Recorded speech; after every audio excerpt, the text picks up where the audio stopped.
जय गुरु जी को और गुरु जी की आई संगत को मेरा प्रणाम। एंड गुरु जी का लाख लाख शुक्राना जो आज उन्होंने फिर मेरे को मौका दिया अपना सत्संग शेयर करने के लिए। संगत जी, सत्संग कोई भी नया पुराना नहीं होता। कई लोगों ने सुना है, कई लोगों ने नहीं सुना है। ये हम जो गुरु जी ने हम पे कृपा करी है, जो उन्होंने कल्याण किए हैं, हम उनका गुणगान करने की कोशिश करते हैं। कई लोग कहते हैं कि ये बार बार सत्संग रिपीट करते हो, वही। So this is not a story telling show. ये हम गुरु जी की महिमा गाते हैं कि गुरु जी ने हमारे साथ क्या क्या कल्याण किए। गुरु जी अपने फिजिकल फॉर्म में थे तब भी मेरे अंकल को जब भी हम जाते थे खड़ा करते थे और कहते थे चल भाई सुना अपने बारे में।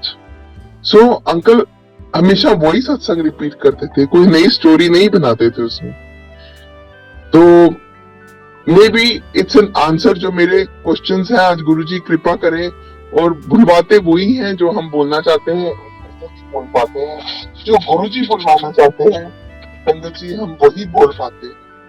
प्राणा गुरुजी का हमें अपनी संगत बनाने के लिए गुरुजी के दरबार तक हम खुद नहीं आते हैं, गुरुजी का बुलावा आता है। गुरुजी चाहते हैं हम तब भी वहीं तक पहुंच पाते हैं।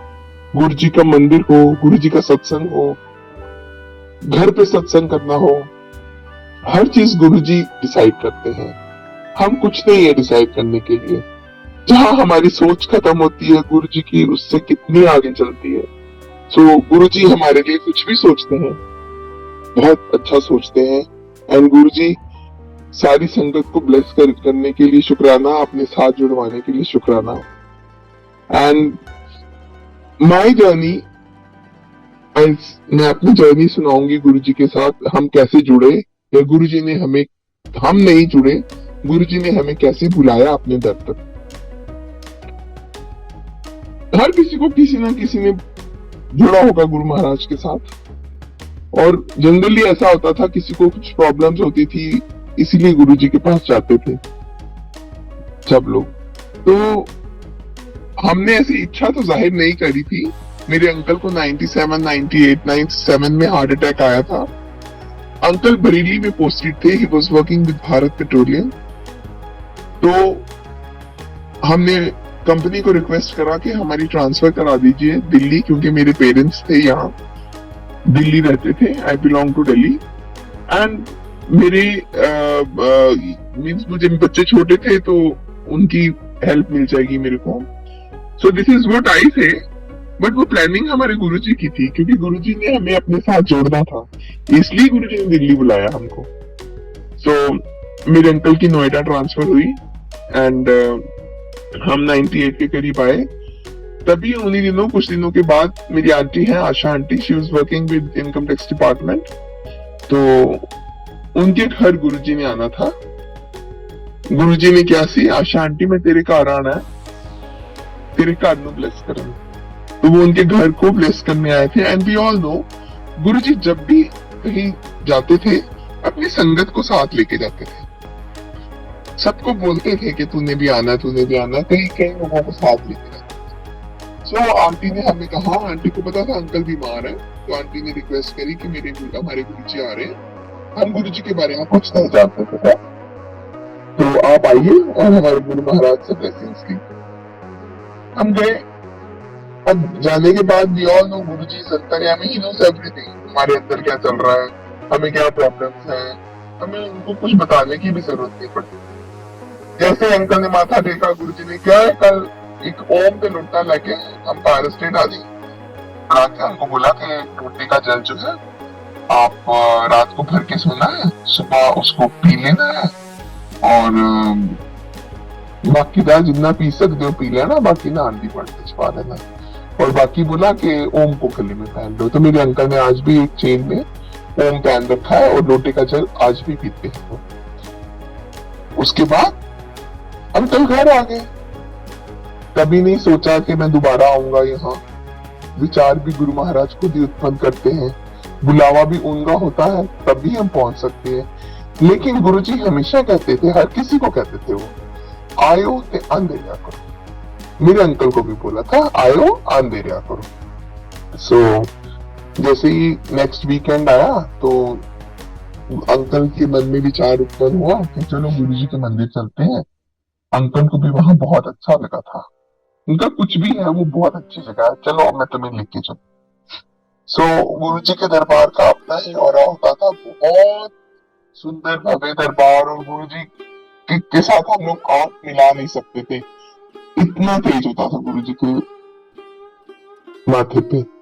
सो हम लोग को लेके गए, छोटे बच्चे और बीमार लोग, बहुत बूढ़े लोग अलाउंसमेंट्स नहीं थे। गुरुजी कहते थे घर ਦਾ एक भी बंदा आ जाएगा ओनू ब्लेसिंग्स, पूरे घर ਨੂੰ ब्लेसिंग्स, और जो बीमार बूढ़े और बच्चे हैं छोटे उन्होंने घर में बैठे ही उनको ब्लेसिंग्स दी।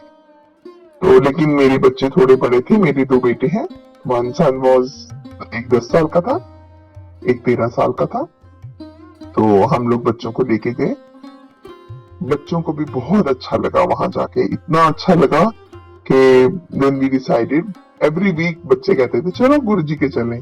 सो हम लोग, हमारी जर्नी स्टार्ट हुई और हमने गुरुजी के दरबार में वंस अ वीक, क्योंकि बच्चे पढ़ाई वाले थे तो ज्यादा नहीं जा पाते थे, हफ्ते में एक बारी वीकेंड में किसी भी दिन, कोई फिक्स डे नहीं था हमारा।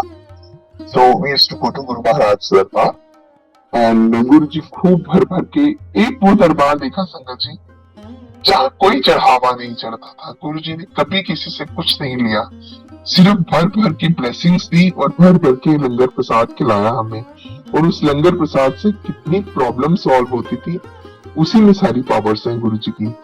आज भी हम जो लंगर हमें मिलता है, सारी पावर्स उसी में है। एंड ऐसे ही हम जाके बैठते थे, कई चीजें हमने वहां देखी। एंड जब मनुष्य रूप में गुरुजी थे तो कई बारी ऐसे होता था कि गुरुजी कभी भी व्याख्यान नहीं देते थे, इसलिए गुरुजी किसी न किसी को खड़ा करते थे, 20-10 देर नाल की होया। सो सत्संग का मतलब यही है कि गुरु के बारे में बताओ, क्योंकि गुरुजी खुद तो बोलते नहीं थे कुछ भी। सो ऐसे ही मेरे अंकल को 3-4 हफ्ते रेगुलरली अंकल की शुगर वगैरह कंट्रोल कराई गुरुजी ने। गुरुजी ने खूब मिठाई खिलाई एक दिन मेरे अंकल को, 4 जलेबियां दी बड़ी बड़ी, इशारा किया बुलाया जलेबी दे दी। फिर उसके बाद थोड़ी देर बाद कहीं से समोसे आए तो समोसे मुट्ठी भर के 2-3 समोसे दे दिए। फिर उसके बाद हलवा प्रसाद दे दिया, फिर लंगर खाया। और हमारे मन में विचार हो रहे थे उत्पन्न कि वो इतनी शुगर उनकी बढ़ जाएगी कि अब क्या करेंगे, हम घर जाके प्रॉब्लम हो जाएगी। और गुरुजी, हमको लगता था कि गुरुजी को पता नहीं है कि अंकल को शुगर है और शुगर बढ़ जाएगी। तो जैसे ही हमने आज्ञा ली माथा टेका तो गुरुजी को पता था हमारे दिमाग में उल्टा था ना, दिमाग चल रहा हमारा। तो क्या चल रहा है, उन्होंने कहा मेरे अंकल को, सवेरे शुगर चेक करके दसी अगली बार किन्नी सी। अंकल ऐसे करके, गुरुजी को कैसे पता कि हम शुगर के बारे में सोच रहे हैं। सो संगत जी, हमने अगले दिन सुबह जब शुगर चेक करी तो अंकल की शुगर नॉर्मल थी। This was his way of treatment. वो मेरे अंकल की शुगर ठीक कर रहे थे। तो अंकल हर बार खड़े होके सब सत्संग सुनाते थे। तो अंकल को लगा कि गुरुजी रोज खड़ा कर देते हैं और मैं वही वही रिपीट करता हूँ, तो उनको थोड़ा और लग गया। तो वो जाके ना एक दिन नीचे जाके छुप के बैठ जाते थे। अब हम क्या जाने कि गुरुजी अंदर ही आमी है। हमने वो सोचते थे कि गुरुजी नहीं देख रहे हैं, पर गुरुजी को तो सब पता होता था। गुरुजी ना, हम लोग नोएडा से आते थे तो गुरुजी नोएडा वाला बुलाते थे अंकल को। तो कहते वो देख नोएडा वाला बैठा, इधर आ, इशारा करके चल सुना, सत्संग सुना। सुनाते थे। तो मैं ये इसलिए सुना रही हूँ कि सत्संग वो बार बार वही सत्संग सुनाया करते थे। So, उसके बाद फिर एक दो इंस्टेंसेस और सुनाती हूँ कि मैंने देखा है कि आजकल जो सत्संग हो रहे हैं ना, आधे लोग कहते हैं जी हम चाय नहीं पीते हैं, प्रसाद उठा के पर्स में डाल के ले जाते हैं, मिठाई आती है तो उसको कहते हैं हमें शुगर है। तो संगत जी, जो हम गुरुजी हर सत्संग में विराजमान होते हैं अपनी गद्दी पे, हमें कुछ भी प्रसाद मिलता है वो गुरुजी का डिवाइन प्रसाद समझिए उसको, बहुत प्रेशियस है वो, वही खाइए। मिठाई खाने से कोई शुगर नहीं बढ़ती है गुरुजी के पास बैठे होने के। हाँ, गुरुजी कहते थे ऐथे खाओगे तो दवाई है, घर लेके जाओगे तो मिठाई है। और आपको प्रसाद मिलता है तो वो आपके हस्बैंड को मिलता है तो वो उनका, बच्चों को मिलता है तो वो उनका। अपना प्रसाद खुद खाइए, शेयर नहीं करिए, बचा बचा के नहीं ले जाइए। मैंने मंदिर में भी देखा, बड़े मंदिर में लोग आते हैं, आधा प्रसाद खा लिया, आधा घर जाके सबको मुंह लगाएंगे। ऐसे नहीं होता गुरु महाराज के दरबार में। वो आपका लंगर प्रसाद है, आप खाइए। अगर कोई बहुत बीमार है तो उसके लिए मांग सकते हो, गुरु जी की मर्जी होगी तो जरूर आपको दिल पाएंगे लेके जाने की। गुरु जी फिजिकल फॉर्म में भी कई मेरी कहते थे कोई बीमार है तो जा, तेरे भरा वास्ते, तेरी भैन वास्ते या तेरी मां वास्ते मैं उथे रोटी रखी है, वो ले जाओ उन्होंने खिलाई, क्योंकि गुरु जी को पता होता था कि फला फला आदमी बीमार है। सो ऐसे ही चलता रहा। तो एक दिन गुरु जी की मौज होती थी, गुरु जी ने उठ के एक आंटी के पेट में रैंडमली, मैं वो बता रही हूँ जो मैंने देखा, मतलब एक्सपीरियंस किया, तीन रोटी साथ खाई और उस आंटी को प्लेट में ऐसे दे दी कि ले आंटी खा। सब लोग खा रहे थे, वो आंटी के हाथ में। अब आंटी से खाई नहीं गई तीन रोटी, आंटी ने दो रोटियां खाई, तीसरी रोटी लपेट के अपने पर्स में रख दी। तो उसके बाद वो घर चली गई। जब अगली बारी वो आई तो जैसे एंटर करी तो गुरुजी ने बोला आंटी इधर आ। आंटी आई तो आंटी को बोले आंटी फिर तेरे गोटे की था। बोले गुरुजी को बोले गुरुजी 85-90% घुटने ठीक हो गया मेरे, थोड़ी सी दर्द पड़ती है। तो गुरुजी ने सीधा एक ही बात बोली, कहते हैं रोटी में लेट के पर्स चपा के ला जाएगी तो घुटने की तो ठीक होंगी। सो ऐसे ही थे गुरुजी हमारे। गुरुजी का प्रसाद जो होता है, मैंने देखा आजकल बहुत हैवी प्रसाद मिलना शुरू हो गया। हाँ, कई बार नहीं खाया जाता तो आप बोल सकते हो सेवादार को कि हमें कम दे दो, लेकिन वही खा के आइए। और जल, पानी नहीं है गुरु जी का जल प्रसाद मिलता, वो जल प्रसाद है। वो भी बॉटल्स प्लीज संगत जी वहां इधर उधर फेंक कर नहीं आइए। उसको जितना पी सकते पी लीजिए, बाकी अपने साथ रखिए, उसको फेंकिए। उसके बाद ऐसे ही हमारी जर्नी चलती गई।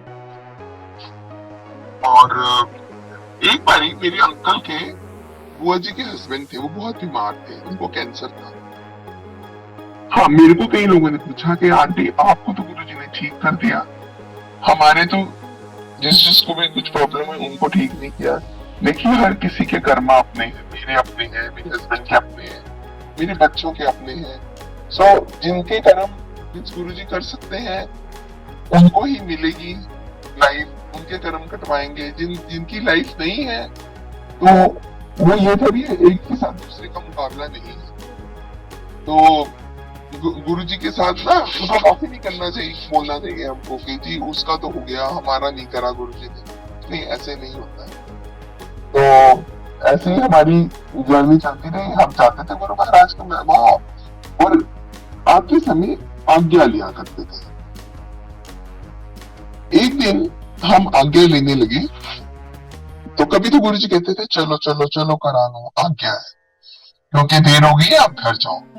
लेकिन कभी कभी अभी कहते थे मेरा अभी नहीं जाना है, क्योंकि गुरु जी को पता होता था कि आगे इनको कुछ ना कुछ प्रॉब्लम होने वाली है, तो थोड़ी देर बिठा देते थे, खड़ी ठीक नहीं है। एंड जब गुरु जी को लगता था कि अब रास्ता क्लियर है तो वो कहते थे अच्छा हो जाओ आज्ञा, आ जाती थी। ऐसे ही गुरु महाराज ने एक दिन हमें कहा कि नहीं, आज्ञा नहीं है आपको, अभी नहीं जाना है, हम बड़े मंदिर जाएंगे। तो बड़े मंदिर गए और उन दिनों बहुत डार्क होता था, बड़े मंदिर का रास्ता ना बहुत लोनली सा एरिया था। तो गुरु जी की गाड़ी आगे आगे, हम लोग के पीछे पीछे। हम जैसे ही वहां पहुंचे तो गुरु जी ने रैंडमली 4-5 आंटियों को बुलाया, इशारा करके कि तू भी आ जा, ऐसे इशारा किया आ जाओ। हम लोग, I was one of them, 4-5 आंटियों को बुलाया और हमें मंदिर दिखाने गए। तो पहले तो उन्होंने मंदिर दिखाया कि देखो ये इतना ग्रीनरी है, बहुत अच्छे प्लांट्स होंगे, हाथ लगाया, पत्तियां बोलना नहीं है, एक एक पत्ती बोलूंगी। फिर आगे गए, मंदिर के अंदर एंटर किया। Then he showed us the Shivling, बोली देखो मैं कितना सोना कितना पावरफुल मंदिर बनाया है, ਇੱਥੇ ਮੈਂ ਅਸੀਂ 12 ज्योतिर्लिंगां ਦਾ सार है, ਇੱਥੇ आन तो बाद किधरे और जान दी लोड़ नहीं। और गुरु जी के हमेशा कहा स्टिक टू वन। तो संगत जी भटके नहीं इधर उधर, हम सब कुछ कर रहे हैं। मैंने बाहर फॉरेन कंट्रीज में देखा, मैं गई थी, वहां सब कुछ हो रहा है गुरु जी के दरबार में। तो just stick to Guru ji, follow गुरु जी, करके देखो गुरु जी क्या क्या करते हैं। सारे बारी गुरु जी को फॉलो करो, प्रॉपरली करो, गुरु जी की बातें मानो। एंड उसके बाद फिर हम लोग उन्होंने बोला 12 ज्योतिर्लिंगा का सहारा और यदि अग्गो भी लग जाएगा ओनू blessings. So sangat ji we have seen in this pandemic कि जो गुरु जी के मंदिर बाहर से ही हम लोग माथा टेक कर आते थे और सामने खूब भर भर के ब्लेसिंग्स लिए बाहर से। और उसके बाद फिर गुरु जी के हॉल के बाद लेफ्ट साइड पे एक रूम है जहाँ उनके चोले डिस्प्लेड है, बेड्स है। गुरु जी ने कहा कि इतने में कैंसर का इलाज करूंगा, एक पास से अंकल न पाऊंगा तो एक पास से आंटियां न पाऊंगा। और बैकयार्ड दिखाया, उसके बाद हमें आज्ञा दे दी। अब हमको नहीं पता, मुझे संगत जी हम there was no socializing then, हम किसी को नाम से नहीं जानते थे, किसी के फोन नंबर्स नहीं होते थे, मुझे नहीं मालूम वो बाकी की आंटियां कौन थी, आज भी मुझे याद नहीं। उसके बाद हो सकता है जो प्रॉब्लम्स मुझे आए इन आंटियों को भी आई हो, इसीलिए गुरु जी ने हम सबको पिक करा और हमें दिखाया। आज भी मैं जाती हूँ तो मैं वहां जरूर माथा टेकती हूँ और कहती हूँ गुरु जी मैंने ठीक कितना, बाकियां दे भी सब प्रॉब्लम सॉल्व करो। सो गुरु जी सबकी प्रॉब्लम सॉल्व करें। एंड उसके बाद हम लोग घर आ गए। सो 2003 में एक ऐसा विचार उत्पन्न हुआ कि अब हम गुरु जी के मंदिर नहीं जाएंगे, हम घर से ही उनकी प्रेयर करेंगे। सो मंदिर में दी हुई उनके हाथ की स्वरूप थे हमारे पास जिसपे गुरु जी लिख के देते थे। एक दिन बैठ के उन्होंने मेरे अंकल को कई स्वरूप 1 2 3 4 ऐसे करके साइन कर करके उनको 5 7 स्वरूप दे दिए अपने, ये लेना है। और बच्चों ने गले में लैमिनेटेड छोटे छोटे पहने हुए थे, वो भी काले धागे में पहनते थे। एंड वो मेरे पास आज भी है, थोड़े में छोटे छोटे भी बड़े भी है। हमने जब था अंकल रोटी का जल पीते थे, अंकल ने ऊन पहन रखा था। हाँ, एक मेरे अंकल को गुरु जी ने कड़ा बनाया था, तो वो अंकल भी जब बीमार रहते थे, अभी भी बीमार था, लेकिन तो जब इंसान बीमार होता है तो थोड़ा सा चिड़चिड़ा होकर गुस्सा करता है। तो एक दिन गुरु जी को माथा टेका तो गुरु जी कहते ओए आंटी को बहुत गुस्सा करता, एक कड़ा ले। तो उन्होंने बोला अच्छा गुरु जी समझ नहीं आया, दूसरे कड़ा प्रसाद मंगवा रहे हैं गुरु जी। तो किसी ने कहा नहीं चांदी का कड़ा कह रहे हैं आप ले आना। तो फिर गुरु जी ने वो चांदी का कड़ा मेरे अंकल को ब्लेस करके पहनाया, वो भी अंकल ने पहन रखा आज तक। एंड मेरे को याद है, और अंकल भी अब हंसते हैं, तब तो हमें मालूम नहीं था ना। तो वो मेरी कजन भी गुरु जी के पास बैठी होती थी आशान जी।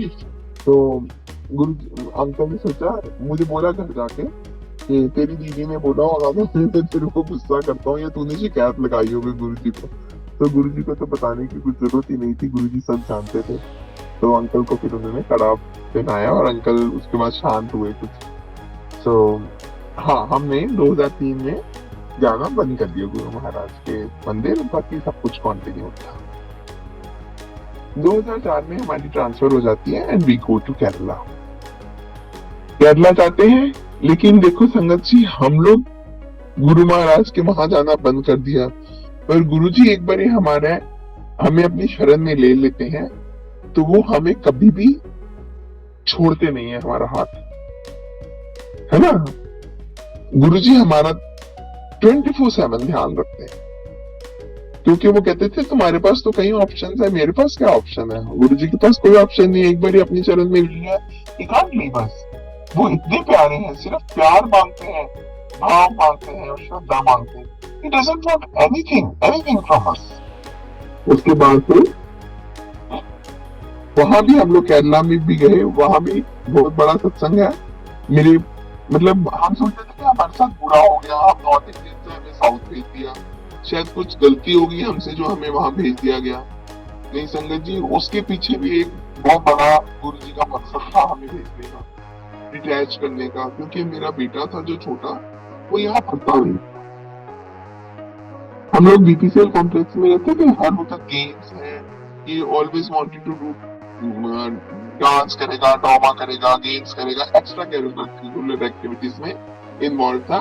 वो अपनी बुक खोलता ही नहीं था। तो जब हम केरला गए, वहाँ लैंग्वेज प्रॉब्लम थी, वहाँ सब बच्चे मलयालम में पढ़ते थे, ठीक है। तो वो स्कूल जाता था, टीचर भी आती थी, अकाउंटेंसी मलयालम में पढ़ाते थे। बेचारा बाद में जाके पूछता था कि मैम मुझे समझ नहीं आया, तो फिर वो उसको समझाती थी सब। एंड फिर जबकि समझ नहीं आता था, इतना आके अपनी बुक्स खोलता था। अब बुक्स कभी खोलता ही नहीं था, पहले फ्रेंड्स भी नहीं थे उसके, नो फ्रेंड्स। अगर कोई फ्रेंड मिलता भी था तो मलयालम में बोलता था, उसको मलयालम आती नहीं थी। एंड उसके बाद फिर उसने घर आके टीवी देखता, कितना टीवी देख लेगा बच्चा। उन दिनों ये केबल ये सब नहीं हुआ करता थी, नेटफ्लिक्स वगैरह और ये सब, तो टीवी ज्यादा नहीं देख पाता था। तो उसने बुक खोल के पढ़ना शुरू कर दिया। जब उसकी फर्स्ट पेटीएम मीटिंग हुई तो मुझे बोला कि मम्मी आप मेरी पीटीएम में आएंगे, लेकिन आप मेरी मैम को मेरे बारे में कुछ नहीं कहेंगे। As I entered the school for his first PTM, पहले तो मैं एंटर करी तो उस बच्चे को सारे स्कूल के लोग जानते थे, और हम लोग नॉर्थ इंडियन से साउथ इंडियन से थोड़ा लोग वाइज डिफरेंट होते थे। एवरीबडी न्यू कि सौरभ की मम्मी आ गई। पहले मैं रहती थी उसकी क्लास में यहाँ नोएडा में, तो वो कहती थी very very naughty boy, very inattentive in class, बिल्कुल पढ़ता नहीं है, ये पास भी हो गया थी।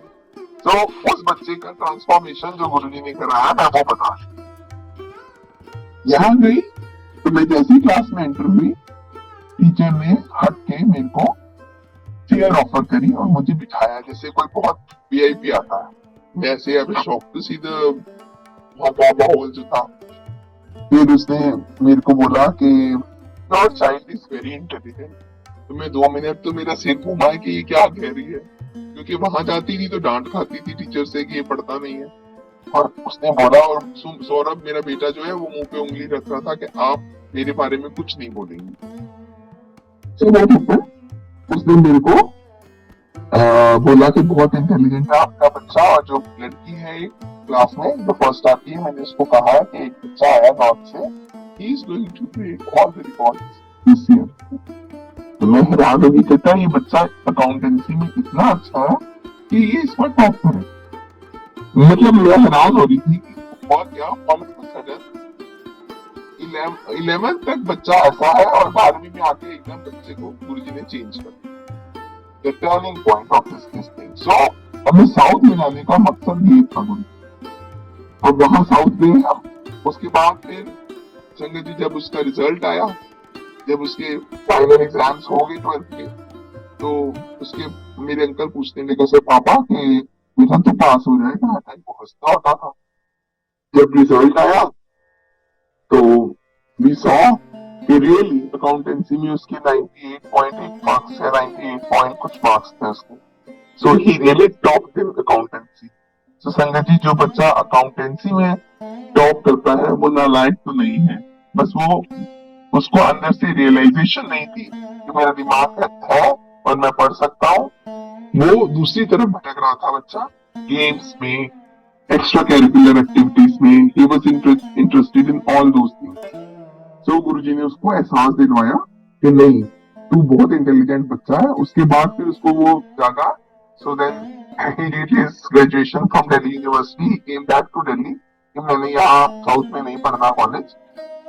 उसके बाद ही वेंट टू सिडनी। उसने सिडनी की बहुत बढ़िया university masters in professional accountancy करी। फिर उसके बाद उसने सीपीए करी। तो he is a certified accountant now in सी, जैसे यहाँ सीए बोलते हैं, he is a CPA there and he is doing so well. तो गुरुजी की बहुत कृपा है, गुरुजी का बहुत बहुत शुक्राना कि गुरुजी ने कैसे उसका टर्न करा बच्चे को। सो गुरुजी पहले तो हेल्प देते हैं ना, उसके बाद सब कुछ देखते हैं, हमारा सब कुछ, हमें उनको कुछ कहने की जरूरत ही नहीं है। उसके बाद संगत जी 2007 में पता चला गुरु महाराज ने चोला छोड़ दिया। सो मैंने बोला ना, बिना बुलावे के हम नहीं आ सकते। चोरा छोड़ हम लोग नहीं आए साथ में क्योंकि हमें बुलावा नहीं था। सॉरी गुरुजी। उसके बाद फिर 2009 में मेरे अंकल की दोबारा ट्रांसफर हुई, केम बैक टू दिल्ली, और फिर से नोएडा में अंकल की पोस्टिंग थी। And now we had a house in Gurgaon. So we thought के हम, अंकल को 2-3 साल रह गए थे, अंकल 3-4 साल रह गए थे रिटायरमेंट में। तो अंकल ने कहा अभी हम वहां रहेंगे, फिर जाके 2 साल बाद शिफ्ट करेंगे। तो ऐसे है कि हम अभी अपने घर में शिफ्ट हो जाते हैं। तो ऐसे रोक के वो क्यों शिफ्ट कराया गुरुजी ने हमें, क्योंकि गुरुजी ने फिर हमको बुलाना था गुड़गांव से।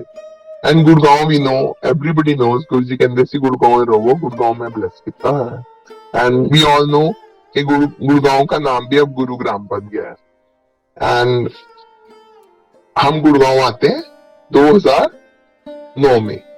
2010 में गुरुजी एक आंटी को मेरे पास भेजते हैं। वो आके गुरुजी के बारे में मेरे को इंट्रोडक्शन देती है, इंट्रोड्यूस करती है गुरुजी को, कि एक ना आंटी गुरुजी है, मैं वहां जाती हूँ, भाटी माइंस के पास उनका मंदिर है।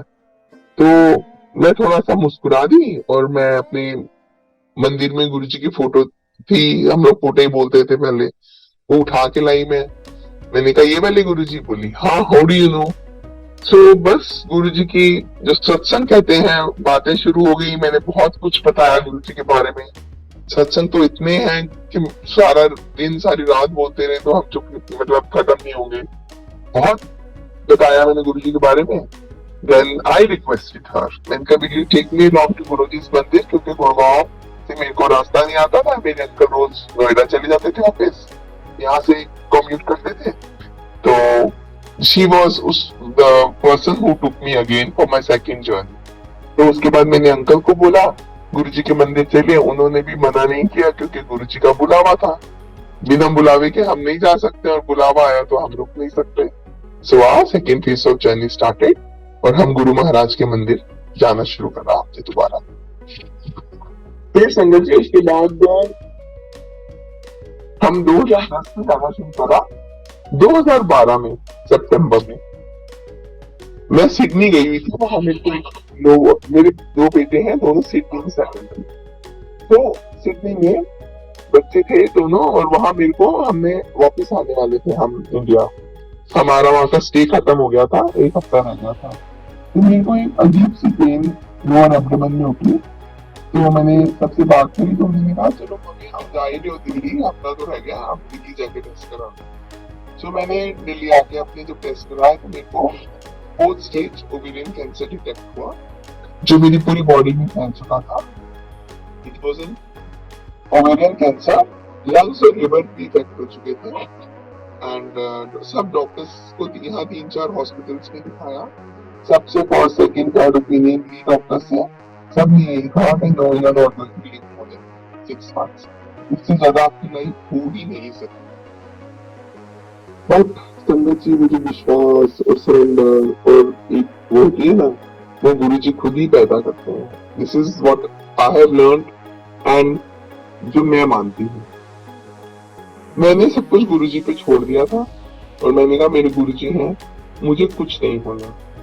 सो व्हेन वी से द वर्ड सरेंडर, कि गुरु जी पे सरेंडर कर दो, जो मेरे को सरेंडर की बात समझ आई और जो मैंने फॉलो करी, अपने आप को गुरु जी को दे दिया। आपने गिफ्ट ली, किसी को गिफ्ट दी, तो गिफ्ट उसकी हो गई। आपने अपने आप को गुरु जी को दे दिया कि गुरु जी हम तो अब गुरु जी वाले बन गए। सो देन आपका तो रहा, आप अपने तो रहे नहीं, आप तो गुरु जी के हो गए। अब गुरु जी पे छोड़ दीजिए ना, गुरु जी आपको कैसे हैंडल करते हैं वो तो गुरु जी की मर्जी है, गुरु जी जो चाहेंगे वही करेंगे। तो गुरु जी ने पूरा ध्यान रखा मेरा।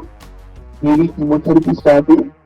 कीमोथेरेपी करा के मैं लंगर खाने जाती थी गुरु जी के मंदिर, और गुरु जी से कहती थी, उस रूम में माथा टेकती थी मैं जाके, और कहती थी गुरु जी हम तुसी करना सब कुछ, और ए मैं कीमो कराना हत्या आई है मेरी, इसलिए कीमोथेरेपी हो गई।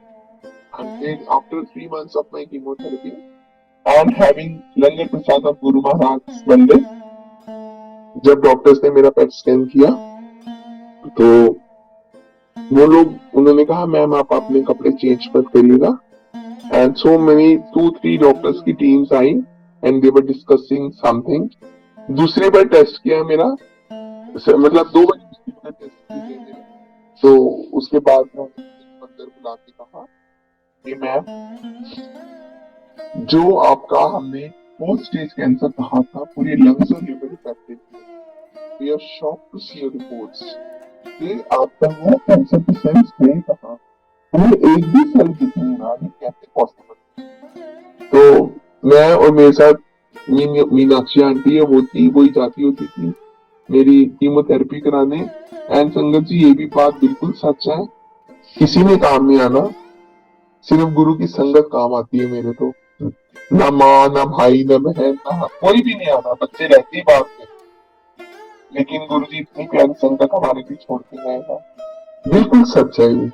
मेरे को तो कभी भी कुछ प्रॉब्लम हुई है, मैं एक फोन करती हूँ, सारे लोग आ जाते हैं। इतनी प्यारे भाई बहन गुरु जी ने दी, सब इंस्टेंट एकदम खड़े हो जाते हैं आपके साथ। एंड उसके बाद फिर मेरा, लेकिन डॉक्टर्स ने बोला कि हम इन चीजों को बिलीव नहीं करते। मैंने बोला हमारे गुरुजी ने न्यू लाइफ दी है, वो कहते हैं कि ठीक है, आपका विश्वास है, लेकिन हम पूरा हर डिजीज का एक कोर्स होता है, इसका भी एक कोर्स होता है। तो उन्होंने 1 महीने के बाद मेरी बहुत बड़ी एक सर्जरी करी। उसके बाद 3 महीनों की कीमोथेरेपी और दी मुझे। I was given a very strong chemo and my last chemotherapy was July 2013 and now it's 2023। तो 10 साल हो गए, हो चुके हैं मेरे को।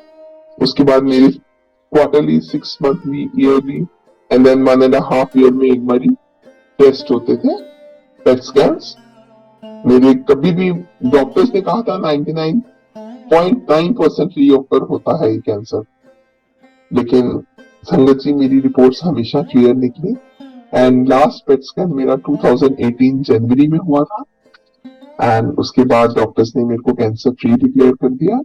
मैं कोई भी कैंसर की दवाई नहीं खाती हूँ। जनरल मेडिसिन जो चलती हैं, थायराइड है या और कुछ प्रॉब्लम है, उसकी जरूर खाती हूँ, लेकिन कैंसर से संबंधित कुछ भी नहीं खाती हूँ। सो गुरुजी ऐसे कैंसर मेरा ठीक कर दिया, गुरुजी का शुक्राना। हाँ, कई लोग ये कहते हैं कि देखो गुरुजी ने आपको ठीक कर दिया, हमें तो नहीं किया, हमारे तो फलाने को नहीं किया। तो संगत जी उसके लिए मैं बताती हूँ कि एक बारी मैं बता रही थी, मिस हो गया। गुरुजी के होते हुए मेरी हस्बैंड के बुआ जी के बुआ के हस्बैंड को कैंसर हुआ था। तो हमने उनको बोला हमारे गुरुजी सबके कैंसर ठीक है।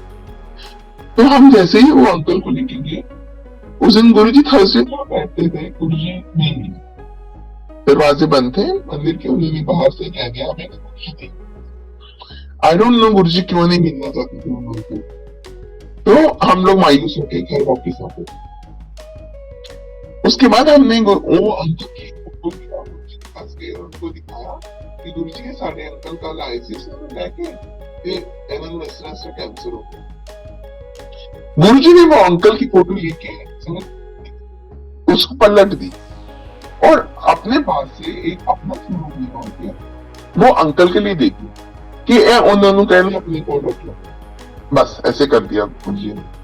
सो मींस गुरुजी ने वो मैं बिलीव करती हूँ कि जो भी कष्ट उनको आना है वो स्मूथली उनको ओवरकम कर ले। उनको लाइफ नहीं दे सकते होंगे या नहीं होगी उनकी लाइफ, तो वो 2-3 महीने रहे अंकल। उसके बाद उन्होंने प्राण छोड़ दिए और उसके बाद जब उनके अंत समय आया तो गुरुजी की फोटो स्वरूप जो है उनके जेब में पड़ी हुई थी। तो संगत जी उनके प्राण नहीं निकल रहे थे।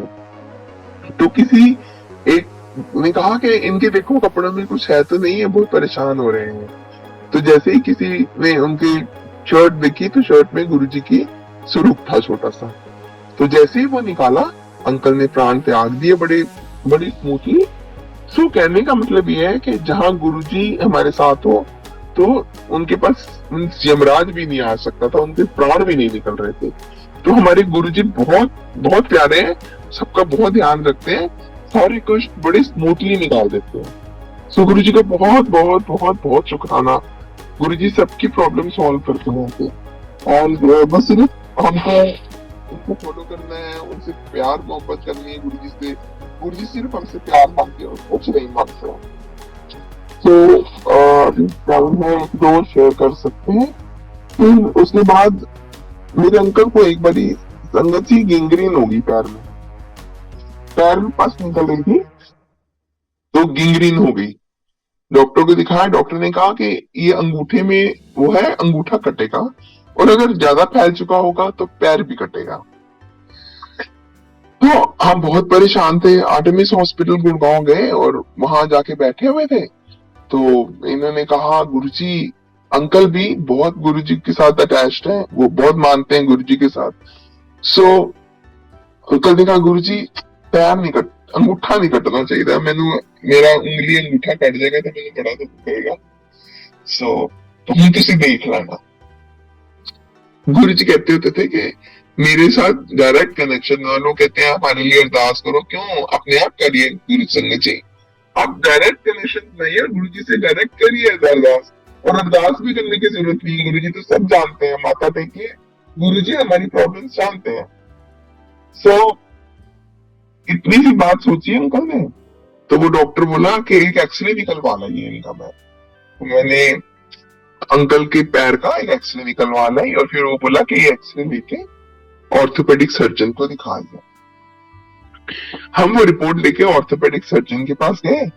ऑर्थोपेडिक सर्जन ने डॉक्टर को फोन किया जो डायबिटीज वाला था, कहता है कि देखो इनकी ना ये बोन अंगूठे की गल गई है, आप उसको थोड़ा सा कट लगा के बोन निकाल के फेंक दो। क्योंकि फुटबॉल प्लेयर्स होते हैं जो, वो जब फुटबॉल खेलते हैं तो उनकी अक्सर ऐसे बोन्स टूट जाती है और गल जाती है, और हम लोग ऐसे ही निकाल देते हैं उनकी बोन। तो डॉक्टर ने बोला बट फॉर शुगर पेशेंट्स तो एक ही इलाज है कि उस पार्ट को काट के फेंक दो। उसने कहा that option is always there, एक ट्राई तो मारो। तो फिर डॉक्टर ने बोला, क्योंकि ओटी में जाओ तो खर्चा होता है एक बारी, तो डॉक्टर ने पूछा कि would you like me to try once. तो हमने कहा हाँ हाँ करिए, आप ट्राई कर लीजिए एक बार, ये देख लेते हैं, ये तो second option is always there, you can improve that, उसको काट के फेंक सकते हैं। सो डॉक्टर ने हमें नेक्स्ट डे बुलाया ओटी में, अंकल के अंगूठे में थोड़ा सा कट डाला, वो जैसे डॉक्टर ने बोला था उनकी गली हुई बोन निकाल के फेंक दी। सो इस बात को 7-8 साल हो गए संगत जी, मेरे अंकल का अंगूठा ठीक हो गया। सो ये है गुरुजी, गुरुजी सबकी बात सुनते हैं, तो उनको कुछ भी प्रॉब्लम नहीं हुई, उनका अंगूठा ठीक हो गया बिल्कुल। और कभी भी ऐसी नौबत नहीं आई कि अंगूठा कटेगा या कुछ करेगा क्या या नहीं करेगा। एंड बाकी जरूरी नहीं, हमें नहीं मालूम हम कितने जन्मों जन्मांतरों से गुरु महाराज के साथ जुड़े हुए हैं। एक मेरी फ्रेंड है, सो आई सॉ हर इन गुरुजी सत्संग, सो आई टोल्ड हर कि तुम कब से आने लगे यहाँ। तो वो बोली कि मैं तो बहुत आती थी मेरे अंकल के साथ, मेरे अंकल बहुत गुरुजी को मानते थे। फिर उसने अपना सत्संग सुनाया, मैं एक छोटा सा उसका सत्संग सुनाती हूँ। उसके अंकल को हार्ट की कुछ प्रॉब्लम थी, उसकी सर्जरी, उनकी सर्जरी हो। So when he was taken to the operation theater,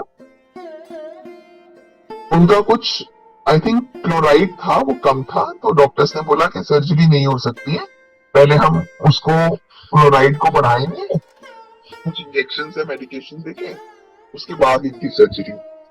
तो ओटी में से ही was shifted back to the room. उसके बाद नेक्स्ट डे उन्होंने जो भी मेडिकेशन देनी थी दी, और नेक्स्ट डे फिर उसकी सर्जरी होनी थी। तो वो आंटी बड़ी परेशान हो गई कि ये क्या हुआ, अभी सर्जरी हो जानी थी, अब उन्होंने डेफर कर दी, आगे नेक्स्ट डे कर दी।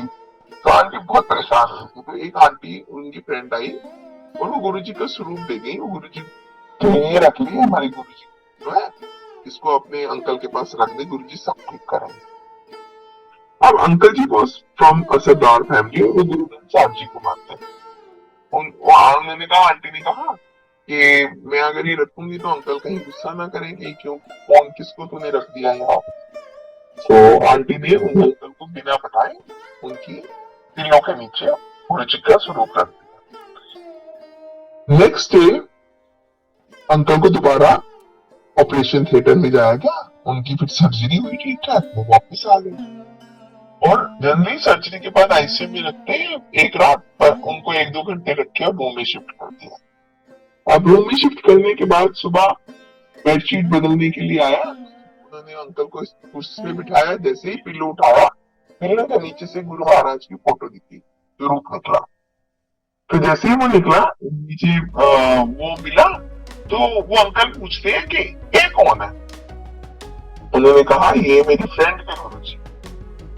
कह रहे ये कहाँ रहते हैं।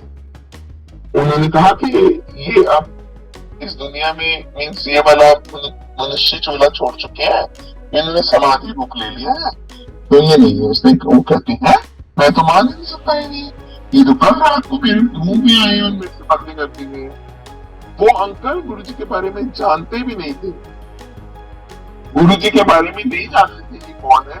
गुरुजी फिर भी उनको दर्शन देके उनको ब्लेस करके गए और फिर अंकल का सर्जरी। सो हम कहते हैं हम इस संघ में जुड़े, इधर हमें कुछ नहीं मालूम गुरुजी कब से गुरुजी ने हमें अपने साथ जोड़ रखा है, हम कब से गुरुजी के साथ जुड़े हुए हैं, हमें कुछ भी नहीं पता, कुछ नहीं पता। तो मैं तो ये कहूँ कि ठीक है दवा काम करती है, उसके साथ गुरुजी की ब्लेसिंग्स ज्यादा काम करती है। मुझे तो अगर मैं आज सत्संग कर रही हूँ, गुरुजी ने न्यू लाइफ दी है तभी कर रही हूँ, ये तो आज मैं नहीं होती।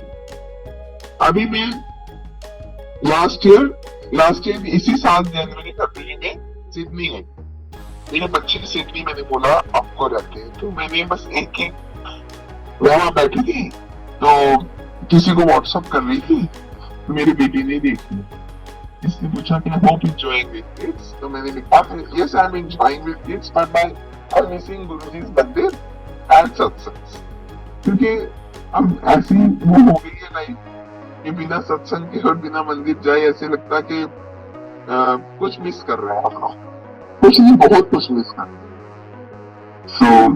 सो बेटे ने देख लिया, उसने बोला चलो मम्मा मैं आपको मंदिर लेके चलता हूँ, तो वहाँ एक छोटा सा मंदिर बना हुआ गुरु महाराज का, वो मुझे लेके गया। और आजकल तो हर जगह संगत है, पूरे वर्ल्ड में है, तो वहाँ भी काफी संगत है गुरु जी की। तो हम जैसे ही मैं मंदिर गई तो मैंने एक ही अरदास करी, मैं क्या गुरु जी मेरे बच्चे ने छोड़ो अपने नाम, बस मैंने और कुछ नहीं चाहिए था। तो संगत जी किसी के लिए भी कहना हो तो यही कहना चाहिए कि उसको जोड़ो, जब वो जुड़ जाएंगे तो गुरु जी अपने आप उनको ब्लेस करेंगे।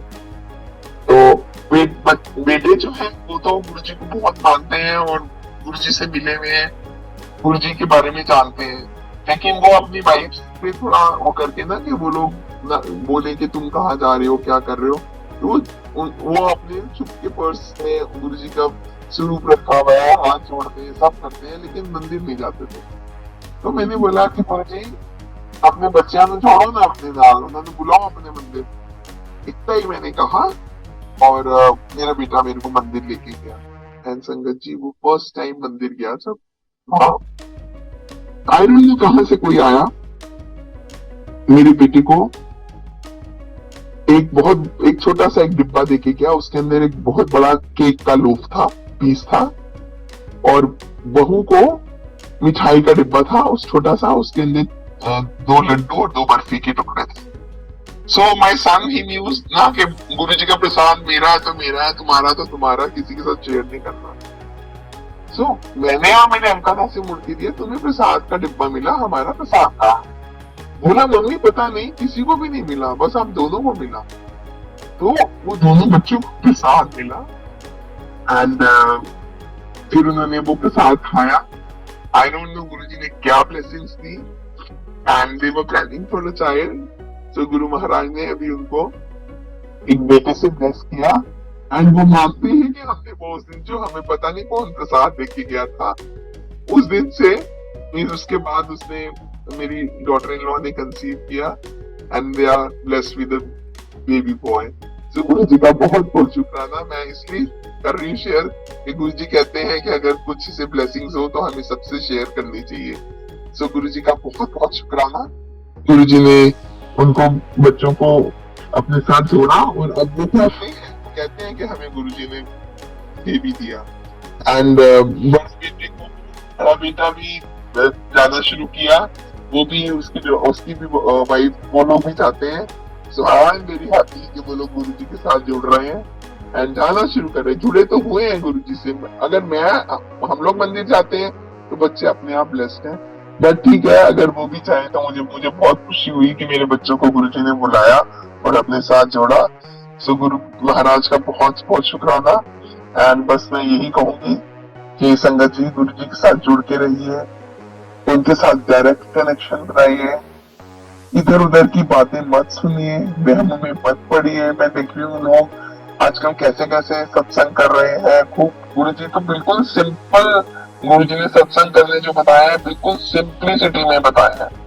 तो ठीक है, मैं ये भी कहूंगी जैसे अच्छा लगता करे, क्योंकि गुरु जी ने कहा डायरेक्ट कनेक्शन बनाओ और जो आपको अच्छा लगता है वो करो, लेकिन हमें दायरे में कायदे में रह के करने चाहिए। एंड गुरु जी से जुड़िए, गुरु जी के मंदिर जाइए, सत्संग पे जाइए, गुरु जी को मानिए, गुरु जी से मांगिए नहीं कुछ भी। एंड हर वक्त सोते जागते गुरु जी का शुक्राना कीजिए। बस मैं इतना ही आज इतना ही सत्संग करूंगी। एंड शुक्राना गुरु महाराज का, बहुत बहुत शुक्राना। सब पे अपनी, जैसे हम पे सब पे अपनी कृपा बनाए गुरु महाराज। जय गुरु जी। शुक्राना गुरु जी। कोई गलती हो तो माफ करिएगा गुरु जी। जय गुरु जी।